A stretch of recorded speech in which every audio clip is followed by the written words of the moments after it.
Olá, peritos! Meu nome é Agenor Zaparoli, eu trabalho como perito judicial e assistente técnico nas horas vagas.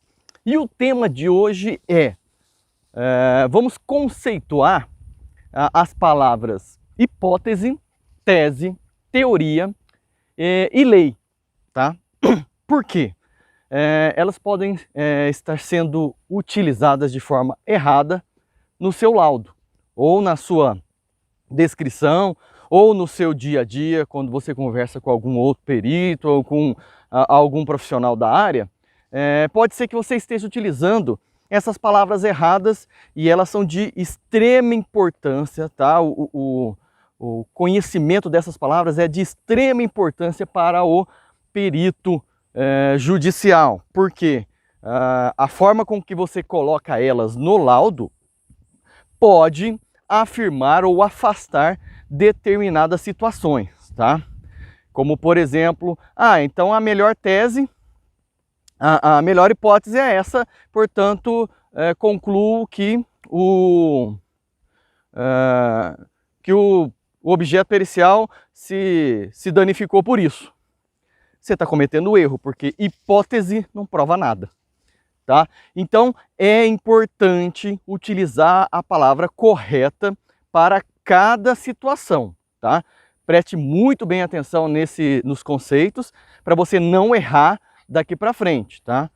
Imagina você pautar o seu laudo numa hipótese, olha o perigo. Mas antes, deixa seu like, se inscreva no canal, compartilhe nas redes sociais, clica no sininho, comenta aqui embaixo a cidade de onde você está assistindo esse vídeo para a gente ver até onde estamos chegando. E faça parte do nosso grupo de WhatsApp, Telegram, venha discutir com a gente, venha acompanhar as nossas discussões, venha entender como é o mundo da perícia judicial ou da perícia extrajudicial. Venha também participar, se você já é perito, né? Ajude a gente nas discussões, tá? Se você não só é interessado, só tem interesse na área, venha também. Lá você vai poder conversar comigo e mais de 100 outros profissionais cadastrados no grupo, ok? Então, para você acessar, digita aí no seu navegador fala.host/grupos, fala.host/grupos, e aí você vai poder clicar lá no WhatsApp e cair direto no nosso grupo, tá? Vem falar com a gente, ok? Então vamos voltar agora para o nosso tema de hoje. Nós vamos conceituar algumas palavras que envolvem teoria, tese, hipótese e, por fim, a formatação de uma lei técnico-científica, ok? Então vamos lá. Como o conceito é bastante explícito, eu vou ler aqui para a gente, para eu poder não variar, para eu não variar o conceito. Mas vamos lá. Deixa eu parar aqui para ler. Hipótese. Uma hipótese é uma suposição inicial ou uma explicação provisória de um fenômeno observado. Então, pessoal, lembra que eu falei lá no início, no exemplo inicial? A hipótese ela é uma suposição, tá? Existem métodos que você utiliza, como, por exemplo, o indutivo, se não me engano, que você vai apresentando hipóteses, você analisa o caso e vai apresentando hipóteses. E dessas hipóteses você vai apresentando contra-hipóteses, que são as antíteses. Então seria uma tese e uma antitese na questão daquele método, esqueci o nome do método, mas seria uma tese e antitese, tese, antitese, tese, antitese. Então, a ideia desse método, eu acho que é o indutivo mesmo, do qual porque tem o indutivo e o redutivo, e o dedutivo, aí eu confundo esses três. Mas a tese você analisa a situação, apresenta hipóteses e vai combatendo aquelas hipóteses até você destruí-las, ou você firmá-las como uma tese, tá? Por quê? Porque tem determinadas situações que não dá para você encontrar uma prova concreta. Então você junta vários indícios e aponta uma certa direção. olha, todos esses indícios, essas evidências apontam para um determinado... Então você fala, a causa provável é esta por causa disso, disso, todo o desenvolver da sua análise apontou para aquele caso, entendeu? Então tá, a hipótese é uma suposição inicial, ou até uma explicação inicial, tá?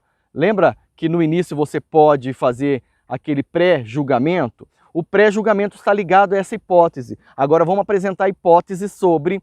Você está lendo ali a petição inicial, você pré-julga gerando hipóteses para depois combatê-las no futuro, tá ok? Agora vamos lá, ler a teoria sobre a tese. Tese é uma afirmação ou uma proposição que é defendida através de argumentos lógicos e evidenciais. Então, depois que ele é uma evolução da hipótese, tá? Das hipóteses. A tese, no meio científico, ela já é mais pautada, ela já tem maior peso afirmativo. Por quê? Porque ela deriva de uma sequência aqui, cadê que ela fala aqui?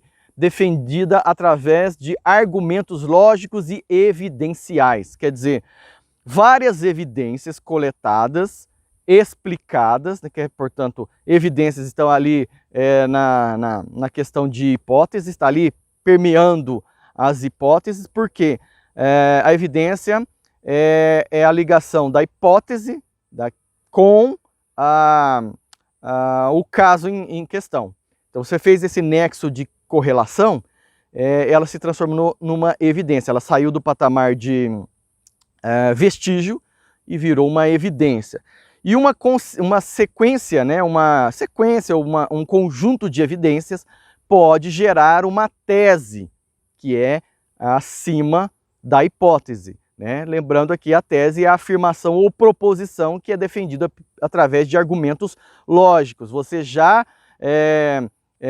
esvaiu ali as suas tentativas lógicas e evidenciais para chegar naquela tese, tá? Então você elaborou uma tese através daquelas hipóteses, daquelas do processo,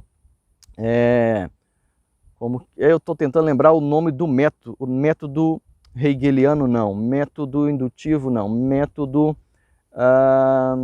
tese antitese, eu não lembro disso na cabeça. Então você combateu tese antitese, tese antitese, apresenta, desculpa, esse módulo chama de tese, cada hipótese, tá? Como é que chama esse módulo? Puxa vida. Hipotético dedutivo? Não. Eu vou lembrar depois, hein? Então você apresentou uma hipótese, depois uma contra-hipótese, no caso ele chama de antitese, tese e antitese. Gerou uma nova tese, quando você apresentou uma antitese. Essa nova tese você apresenta uma antitese novamente, para tentar quebrá-la. E fica aí, tese, antitese, tese, antitese, até ou derrubar ou firmar aquele conceito, tá? Aquela tese verdadeira. Bom, então a tese a gente já viu que ela já é mais pautada, mais pesada na questão das afirmativas. Você já apresentou aquela sequência de tese e antitese, você já apresentou o debatimento sobre aquelas hipóteses e formou uma tese, tá? Um pouco mais forte do que as hipóteses, tá? Depois vem a teoria. Teoria é um conjunto abrangente de princípios, ideias e explicações que tenta explicar um fenômeno natural ou uma relação observada no mundo. Então você construiu ali uma situação, a cena pericial. Você vai utilizar princípios.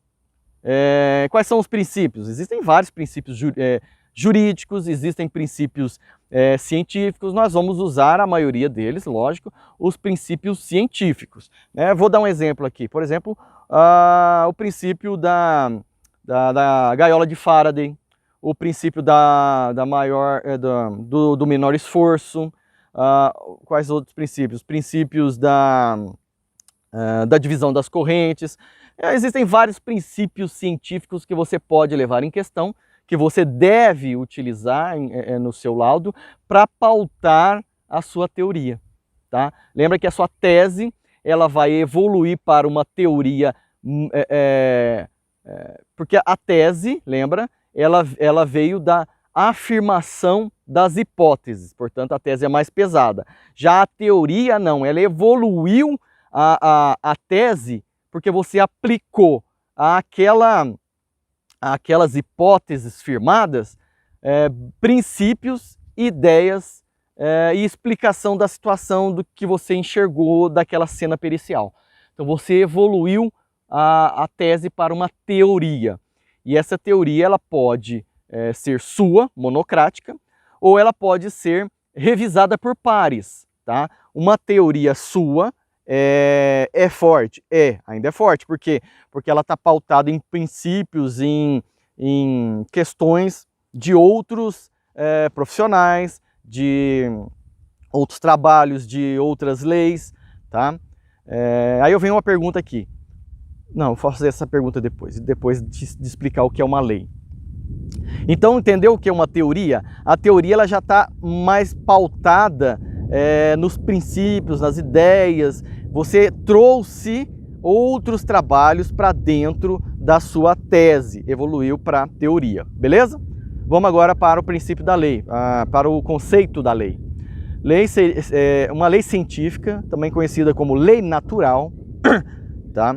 Ela pode ser uma lei natural, é uma descrição concisa de uma relação observável entre fenômenos. A lei, como o princípio desse vídeo explica, ela é a evolução de uma teoria. Lembra que a teoria ela é embasada nas teses apresentadas, que virou uma teoria depois que você aplicou princípios, ideias, outros trabalhos acadêmicos, livros, conceitos, virou uma teoria já bem sólida, tá? Só que ainda não foi analisada por pares. A teoria ainda não foi analisada por pares. Quando ela for analisada por pares e ela for forte o bastante para determinar o efeito natural observado, tipo, eu estou observando que a manga do pé cai no chão. Depois de gerar a hipótese, depois de debater aquelas hipóteses, depois de gerar uma tese, aquela tese for defendida por princípios lógicos, depois de evoluir para uma teoria que abrange os princípios, as ideias, as explicações lógicas do fenômeno, no caso aí da queda, né? Depois de pegar essa tese e apresentar para os meus pares, são os meus colegas da área, especializados naquela situação, naqueles objetos, naquelas análises, e a gente não ter dúvida absolutamente nenhuma mais da questão, aquela tese se torna uma lei técnico-científica, como, por exemplo, a lei da gravidade. A gente sabe que todo corpo no mundo darwiniano, não, no mundo newtoniano, ele tende a cair, quer dizer, ele tende a se deslocar em sentido do corpo maior que é a Terra, né? Então, qualquer um aqui no planeta Terra que soltar qualquer corpo que tenha massa e que seja mais denso do que o ar, lógico, vai cair em relação ao solo. Então, isso é uma lei. É uma lei que aqui na Terra é incontestável, né? Lógico, existem teses, teorias que estão tentando quebrar a questão newtoniana, como a teoria do Einstein da relatividade. Mas essa é uma questão ainda que está no âmbito da teoria ainda, tá? Porque para isso precisa de entender melhor o princípio quântico, tá? Os princípios quânticos que quebram, sim, a teoria newtoniana, porém em casos específicos, como por exemplo, perto de um buraco negro. perto de um buraco negro, as leis newtonianas não funcionam. Funciona a teoria da relatividade, tá? Que é baseada na quântica. Bom, entenderam qual a diferença aí da hipótese, da tese, da teoria e da formatação de uma lei, tá? Aí eu te pergunto, um laudo que eu embasei toda a minha alegação em cima de leis, a minha teoria final se torna uma lei? A resposta é não, porque a lei ela precisa ser combatida pelos pares. Enquanto for monocrática a sua decisão, ela está ali no campo da teoria ainda, tá? E uma lei também ela só é formada depois de muitos anos de debatimento entre os seus pares, entre os cientistas e profissionais da área, tá? E a hora que a gente não tiver mais dúvida nenhuma que aquela lei é a que vige, é a vigente daquele efeito natural, daquele efeito observado, tá? Então eu te pergunto, o laudo é uma lei? Então a resposta a gente já sabe que não, o laudo não é uma lei. Agora, um instituto especializado no objeto em determinada situação, em determinada teoria, por exemplo, em artigos científicos, ele pode estabelecer uma lei? Sim. Aí sim, esse instituto pode, porque ele é responsável por colocar os cientistas para debaterem e tendo todos aqueles cientistas chegado a uma conclusão lógica de que aquilo ali deve se tornar uma lei, ele vira uma lei, tá? Então, os nossos laudos não são leis, são teorias baseadas em princípios, baseadas em debatimento, baseadas em hipóteses, em teses que apontam o máximo possível da veracidade dos fatos da lide, né? Ok? Entendeu, pessoal? Então, vamos ficando por aqui. Deixa seu like, se inscreva no canal, compartilhe nas redes sociais, clica no sininho e WhatsApp. Entra lá no nosso grupo de WhatsApp. Participe com a gente das discussões lá, como esta, tá? E é só digitar aí fala.host/grupos no seu navegador e clicar lá no WhatsApp que você vai entrar direto no nosso grupo. Grande abraço e até a próxima!